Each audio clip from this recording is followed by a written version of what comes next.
अस्सलामुअलैकुम नाज़रीन, मैं मोहम्मद असलम हुसैन सियासत की ख़बरों में आप सबका इस्तकबाल करता हूँ। आज 26 अप्रैल 2024 है। इस्लामिक तारीख के हिसाब से आज 16 शव्वाल 1445 हिजरी है। पेश है आज की कुछ अहम खबरें।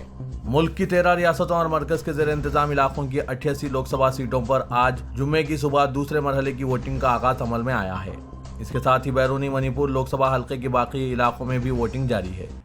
आज केरला के तमाम 20, कर्नाटक की 14, राजस्थान की 13, उत्तर प्रदेश और महाराष्ट्र की 8, मध्य प्रदेश की 6, आसाम और बिहार की 5, मगरबी बंगाल और छत्तीसगढ़ की 3, त्रिपुरा में 1 सीट पर वोटिंग हो रही है। जम्मू कश्मीर की दोनों लोकसभा सीटों पर भी हो रही है। 14 रियासतों और मरकज़ के ज़ेर इंतज़ाम इलाकों की 88 सीटों पर आज हुए 18वें लोकसभा इंतखाबात में दूसरे मरहले की वोटिंग के लिए इलेक्शन कमीशन ने कहा कि कुल 16 करोड़ वोटर्स के लिए 1,67,000 पोलिंग स्टेशन बनाए गए। वाज़रे के पहले मरहले में 102 सीटों पर 19 अप्रैल को वोटिंग हुई थी। 7वें और आखिरी मरहले में 1 जून को वोटिंग होनी है। लोकसभा इंतखाबात के नतायज 4 जून को वोटों की गिनती के बाद आएंगे। दूसरे मरहले की वोटिंग के दौरान कर्नाटक में एक अहम सियासी पेशरफ सामने आई है। दरअसल कर्नाटक की वोकलिगा एसोसिएशन ने सियासी पार्टियों की हिमायत को लेकर वजाहत जारी की। वोकलिगा एसोसिएशन ने कहा कि कम्युनिटी के लोग आज़ाद हैं कि वो जिसे चाहे वोट दें। दरअसल वोकलिगा एसोसिएशन के सदर डी हनुमंथैया ने एक बयान जारी किया कि वोकलिगा ने कांग्रेस की हिमायत करने का फैसला किया है। इसके बाद ही वोकलिगा एसोसिएशन की तरफ से वजाहत जारी की गई।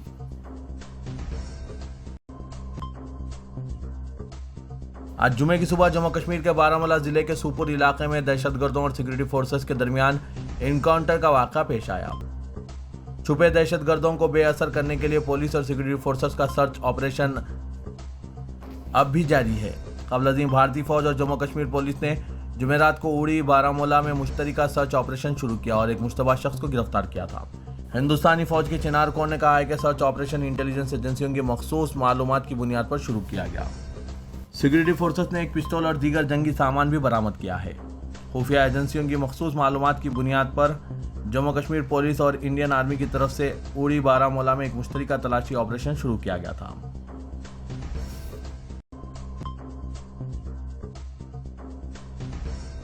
18वें लोकसभा इंतखाबात के दूसरे मरहले में आज जुमे को 13 रियासतों और मरकज़ के ज़ेर इंतज़ाम इलाकों में फैले 88 हलकों में आज सुबह 7 बजे से पोलिंग का आगाज़ अमल में आया है। वज़ीर-ए-आज़म नरेंद्र मोदी ने आज जुमे को लोगों से वोटिंग में बड़ी तादाद में हिस्सा लेने की अपील की और इस बात पर जोर दिया कि हर वोट का शुमार होता है। वज़ीर-ए-आज़म ने खास तौर पर नौजवान और ख़वातीन वोटरों को लोकसभा इंतखाबात के दूसरे मरहले में हिस्सा लेने की तरगीब दी। लोकसभा इंतखाबात के दूसरे मरहले में आज जिन हलकों की वोटिंग हो रही है, इनमें हर किसी से अपील की जा रही है कि वो रिकॉर्ड तादाद में हिस्सा लें, ज़्यादा वोट डालें और अपनी जमहूरियत को मजबूत होती देखें। मोदी ने कहा कि मैं खास तौर पर अपने नौजवान वोटर्स और ख़वातीन वोटर्स से बड़ी तादाद में शिरकत करने की अपील करता हूँ। आपका वोट आपकी आवाज़ है। मरकज़ी वज़ीर दाखिला अमित शाह ने भी सभी से अपील की है कि वो अपने वोट का हक इस्तेमाल करें और एक मजबूत, महफूज और खुशहाल मुल्क के लिए रिकॉर्ड तादाद में हिस्सा लें। आज जुमे को लोकसभा इंतखाबात के दूसरे मरहले की पोलिंग के दरमियान कांग्रेस लीडर राहुल गांधी ने कहा कि ये इंतखाबात मुल्क की तकदीर का फैसला करने वाले हैं। उन्होंने मजीद कहा कि हर वोट फैसला करेगा कि अगली हुकूमत चंद अरबपतियों की होगी या फिर 140 करोड़ हिंदुस्तानियों की। सोशल मीडिया प्लेटफॉर्म एक्स पर आज जुमे की सुबह एक पोस्ट में राहुल गांधी ने कहा, मेरे प्यारे हमवतनों, आज इस तारीखी इलेक्शन का दूसरा मरहला है जो मुल्क की तकदीर का फैसला करने जा रहा है। आपका वोट फैसला करेगा कि अगली हुकूमत चंद अरबपतियों की होगी या नहीं, या 140 करोड़ हिंदुस्तानियों की होगी। यह हर शहरी का फ़र्ज है कि वो आज अपने घरों से बाहर निकलें और आइन का सिपाही बने और जमहूरियत की हिफाजत के लिए अपना वोट का इस्तेमाल करें।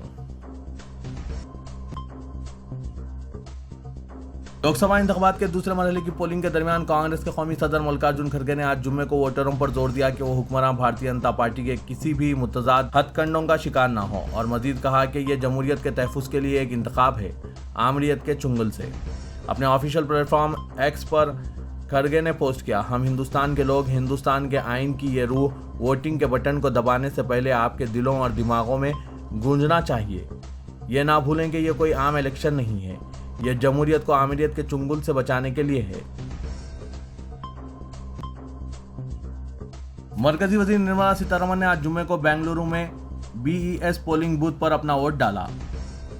ANI से बात करते हुए उन्होंने जुनूबी बेंगलुरु के लोगों से अपील की कि वो अपना वोट डालने के लिए बड़ी तादाद में बाहर आए। निर्मला सीतारमण ने कहा कि यह देखकर अच्छा लगा कि बहुत सारे लोग सुबह सवेरे अपना वोट डालने के लिए यहाँ आए हैं और मैं चाहती हूं कि जुनूबी बेंगलुरु से ज़्यादा लोग बाहर आएं और अपना वोट डालें। ये वाज़ेह है कि लोग एक मुस्तहकम हुकूमत चाहते हैं, वो अच्छी पॉलिसियां चाहते हैं, तरक्की की खातिर लोग आज बाहर आ रहे हैं।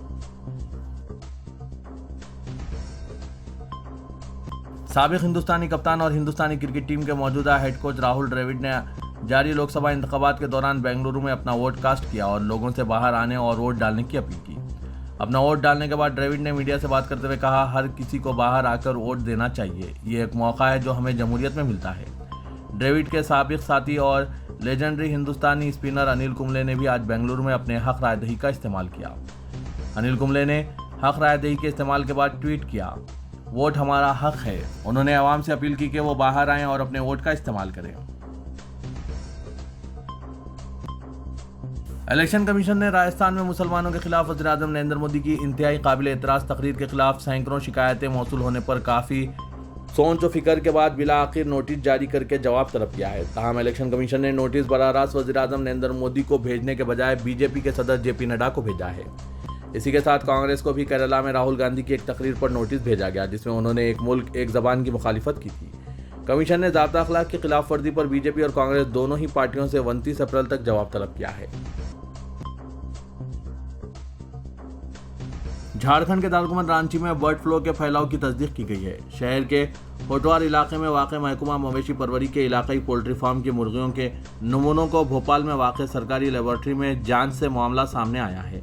इसके बाद इंतजामिया ने अलर्ट जारी कर दिया। जिस इलाके में इन्फेक्शन की तस्दीक की गई है वहाँ से 1 किलोमीटर के दायरे में मुर्गियों, अंडे और इनसे मुतालिक दीगर मसनूआत की खरीदो फरोख्त और ट्रांसपोर्टिंग पर फौरी पाबंदी आयद कर दी गई है। रांची के डिप्टी कमिश्नर राहुल कुमार सिन्हा ने रैपिड रिस्पांस टीम तश्कील दी है और हर एक टीम में वेटरनरी ओहदेदारों और मुलाजमीन की तकर्री की गई है। तकर्रुशुदा ओहदेदारों और मुलाजमीन को जिला मवेशी परवरी के ओहदेदारों और माउन डायरेक्टर पोल्ट्री इलाकाई पोल्ट्री फार्म होटवार रांची से तालमेल कायम करते हुए काम करने की हिदायत दी गई है।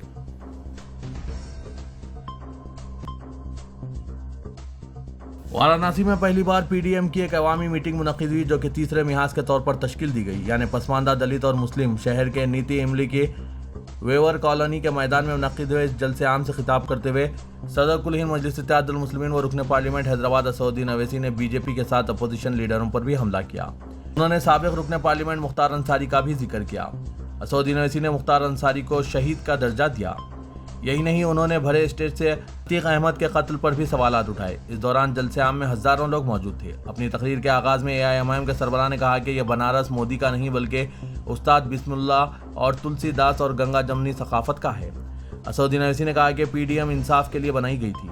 उत्तर प्रदेश की सियासत में पसमानदा समाज के लिए एक मुतबादिल पैदा किया गया। हम 50 साल से वोटर हैं, लेकिन अब वोट लेने वाले बनेंगे। संघ, बीजेपी, समाजवादी पार्टी या दीगर पार्टियां सिर्फ लफ्जों में इंसाफ की बात करती है, लेकिन इसे जमीन पर नाफिज करने का काम नहीं करती। मरकजी वजीर गिरिराज सिंह ने इल्जाम लगाया कि असदुद्दीन अवैसी मुस्लिम ख्वातीन से कह रहे हैं कि वो अपने बच्चों के साथ रायदही के मराकज़ पर जाएं। बीजेपी लीडर और मरकजी वजीर ने कहा कि इन दिनों असदुद्दीन अवैसी कह रहे हैं कि मुसलमानों की तादाद को जाहिर करने के लिए मुस्लिम औरतें अपने बच्चों के साथ मरकज़ रायदही पर जाएं और अपने वोट का इस्तेमाल करें। क्या वो किसी को डराने के लिए ऐसी बात कह रहे हैं?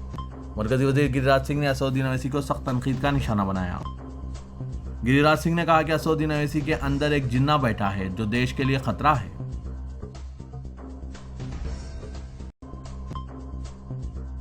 बीआरएस के सरबराह के चंद्रशेखर राव ने कहा है कि मरकज में बीजेपी और मोदी के बजाय कोई और भी जमात की हुकूमत होती तो तेलंगाना की मजीद तरक्की होती थी। वज़ीर-ए-आज़म मोदी की क़यादत में समाज के किसी भी तबके की तरक्की नहीं हुई। बस यात्रा के दूसरे दिन सूर्यापेट में केसीआर ने खिताब करते हुए मरकजी हुकूमत को सख्त तनकीद का निशाना बनाया। उन्होंने कहा कि मोदी ने मेक इन इंडिया, सबका साथ सबका विकास जैसे बड़े बड़े नारे दिए, इससे किसको फ़ायदा हुआ? क्या अवाम ने इस्तेफादा किया?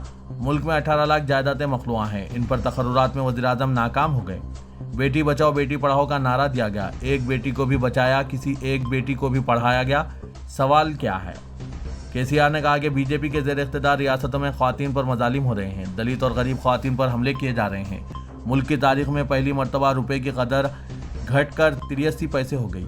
क्या आलमी सतह पर यह मुल्क की तरक्की है? बीजेपी की गलत हुक्मरानी से मुल्क में मुआशी बहरान पैदा हो गया है। एक पार्टी भगवान के नाम पर वोट मांग रही है, दूसरी पार्टी जो गाँव को जारी वहाँ के मंदिर की कसम खा रही है। केसीआर ने कहा कि उन्होंने शानदार यादाद्री मंदिर तामीर किया है, मगर कभी इसके नाम पर वोट नहीं मांगा। केसीआर ने कहा कि कांग्रेस पार्टी बीआरएस को बीजेपी की बी टीम करार दे रही है। बीजेपी की जानिब से बीआरएस को कांग्रेस की बी टीम करार दिया जा रहा है, मगर कांग्रेस और बीजेपी के दरमियान खुफिया इत्तेहाद है। हल्के लोकसभा हैदराबाद से मजलिस बचाओ तहरीक ने मुकाबला न करने का ऐलान करके शहर हैदराबाद से बीजेपी को साफ करने की बात कही, जिसका मुख्तलिफ गोशों और शहरियों की जानिब से खैर मकदम किया जा रहा है। सदर मजलिस बचाओ तहरीक मजीदुल्लाह खान फरहत ने गुज़िश्ता रोज लोकसभा हैदराबाद से मुकाबला न करने के फैसले से वाकिफ करवाया और कहा कि वो नहीं चाहते कि मुल्क के मौजूदा माहौल में मुस्लिम वोट मुंतशिर हों और फिरका परस्तों के नापाक अज़ाइम को कामयाबी हासिल हो। उन्होंने हैदराबाद नशिस्त मुकाबला ना करने के ऐलान के दौरान कहा कि शहर से बीजेपी की नाकामी मजलिस बचाओ तहरीक की कामयाबी है, इसीलिए इनकी जमात के कायदीन से मुशावरत के बाद यह फैसला किया गया। उन्होंने बताया कि मुखालिफिन तहरीक इस फैसले की अहमियत को समझें और शहर से फिरकावारियत के खात्मे को यकीनी बनाने का काम करने के अलावा शहर की तरक्की पर तवज्जो दें। एमवीटी सदर के ऐलान के बाद दोनों शहरों हैदराबाद और सिकंदराबाद की मुख्तलिफ तंजीमों व इदारों की जानिब से तहरीक के फैसले की सताइश करके कहा जा रहा है कि मजलिस बचाओ तहरीक ने वक्त की अहम ज़रूरत को महसूस करके जो फैसला किया इसका खैर मकदम किया जाना चाहिए। सोशल मीडिया पर भी मजलिस बचाओ तहरीक के फैसले की सताइश में कहा जा रहा है कि शहर में फ़िरक़ावाराना हम-आहंगी और गंगा जमनी तहजीब की बरकरारी और मुस्लिम वोटों को मुनक़सिम होने के बचाने के तहरीक ने जो फैसला किया है वो उम्मत मुस्लिमा के लिए खुश आइंद है। नाज़रीन, इस पर आपकी क्या राय है, कमेंट के ज़रिए ज़रूर बताइएगा। तेलंगाना के वज़ीर-ए-आला रेवंत रेड्डी ने कहा कि बीजेपी मुल्क में तहफ़्फ़ुज़ात को ख़त्म करने की साजिश कर रही है। उन्होंने कहा कि जारिया लोकसभा इंतख़ाबात तहफ़्फ़ुज़ात की बरकरारी या खात्मे के मसले पर रेफरेंडम की तरह है, लिहाजा कमज़ोर तबक़ात को बीजेपी की इस साजिश को नाकाम बनाने मुत्तहिद होना चाहिए। प्रदेश कांग्रेस कमेटी ने मरकज़ की मोदी हुकूमत की 10 साला नाकामियों पर चार्जशीट जारी किया। चार्जशीट में मोदी हुकूमत की जानिब से अवाम से किए गए वादों की अदम तकमील का हवाला दिया गया। चार्जशीट की इजराई के मौके पर खिताब में चीफ मिनिस्टर रेवंत रेड्डी ने कहा कि मुल्क में कांग्रेस ने SC, ST और OBC तबक़ात को तहफ़्फ़ुज़ात फराहम किए, जिससे करोड़ों अफराद को फ़ायदा पहुंचा। बीजेपी कमज़ोर तबक़ात के वोट हासिल करके तहफ़्फ़ुज़ात ख़त्म करने की साजिश कर रही है। रेवंत रेड्डी ने कहा कि मंडल कमीशन ने 52% OBC तहफ़्फ़ुज़ात की सिफारिश की थी, लेकिन सुप्रीम कोर्ट ने OBC की मरदमशुमारी करके तहफ़्फ़ुज़ात फराहम करने का मशवरा दिया था। उन्होंने कहा कि राहुल गांधी ने OBC तबक़ात को इंसाफ दिलाने, ज़ात पात पर मबनी मरदमशुमारी का वादा किया ताकि कमज़ोर तबक़ात की हकीकी आबादी का पता चलाया जा सके। उन्होंने कहा कि कांग्रेस बरसर इख्तिदार आने पर आबादी के एतबार से तहफ़्फ़ुज़ात फराहम किए जाएंगे। Deputy commissioner police south zone की हैसियत से स्नेहा मेहरा IPS का तकर्रुर अमल में लाया गया। इलेक्शन कमीशन की हिदायत पर DCP साई चैतन्य का तबादला कर दिया गया था और आज इस ओहदे पर स्नेहा मेहरा का तकर्रुर करने के अहकाम जारी किए गए। स्नेहा मेहरा 2018 बैच की IPS हैं और साउथ जोन में खिदमत अंजाम देने वाली ये पहली खातून ओहदेदार होंगी। लोकसभा इंतखाबात के दौरान साउथ जोन के लिए खातून ओहदेदार का तकर्रुर एक अहम वाक़या माना जा रहा है।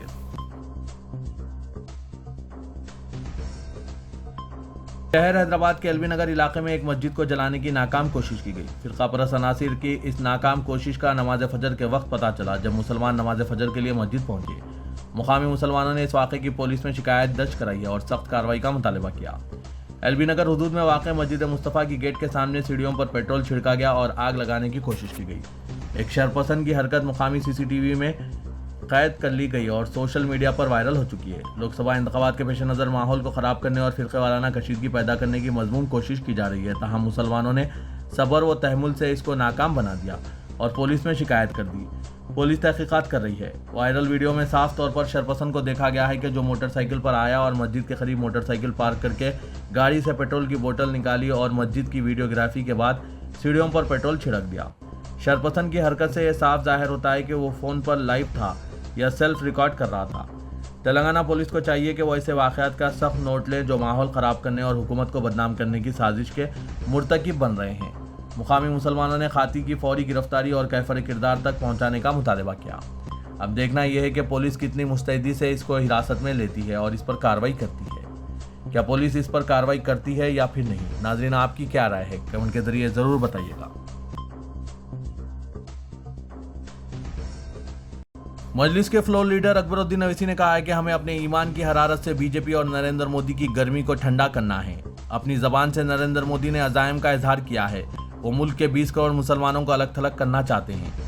ओवैसी ने कहा कि नफरत के नाम पर मुल्क को तकसीम करते हुए इख्तिदार हासिल करने की कोशिशें की जा रही है। अगर ये कामयाब हुए तो डिक्टेटर बन जाएंगे और मुल्क में राय दस्तूर को बदल देंगे। अकबरुद्दीन अवैसी ने कहा कि हिंदुस्तान एक गुलदस्ता है जिसमें हिंदू, मुस्लिम, सिख, ईसाई, पारसी और मजहब को ना मानने वाले फूल भी हैं, लेकिन वज़ीर आज़म को मुल्क की तहजीब, इसके तमद्दुन, तारीख से कुछ लेना देना नहीं है। वो सियासी मकासद के हुसूल के लिए मुल्क को कमज़ोर कर रहे हैं। अकबरुद्दीन ओवैसी ने मस्जिद बगदादी टेक नामपल्ली के चौराहे पर एक इंतखाबी जलसे से खिताब कर रहे थे। गोशा महल असेंबली हल्के में मुनक़िदा इस जलसे में मुसलमानों की एक बड़ी तादाद शिरकत की। अकबरुद्दीन ओवैसी ने कहा कि नरेंद्र मोदी ने तमाम मुसलमानों को दरअंदाज करार देकर मजलिस इत्तेहादुल मुस्लिमीन की इस पेश कयासी को दुरुस्त साबित कर दिया कि CAA NRC के जरिए मुसलमानों की शहरियत पर डाका डालने के मंसूबे बनाए जा रहे हैं। उन्होंने कहा कि RSS और BJP मुसलमानों को इंतखाबी सियासत से दूर करना चाहती है। ये इनका हक रायदही छीनने का भी मंसूबा रखते हैं। मौजूदा इंतखाबात के दौरान मोदी ने खुलेआम इसी अज़ाइम का इजहार किया है।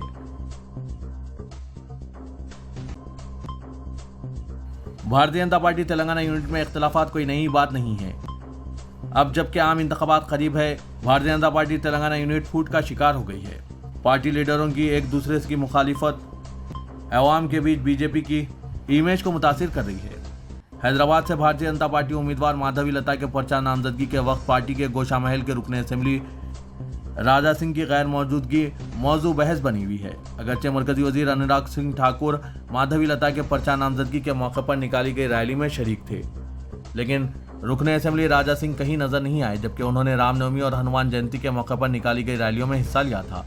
लेकिन राजा सिंह माधवी लता की मुहिम, जलसों और मीटिंगों में नजर नहीं आ रहे हैं।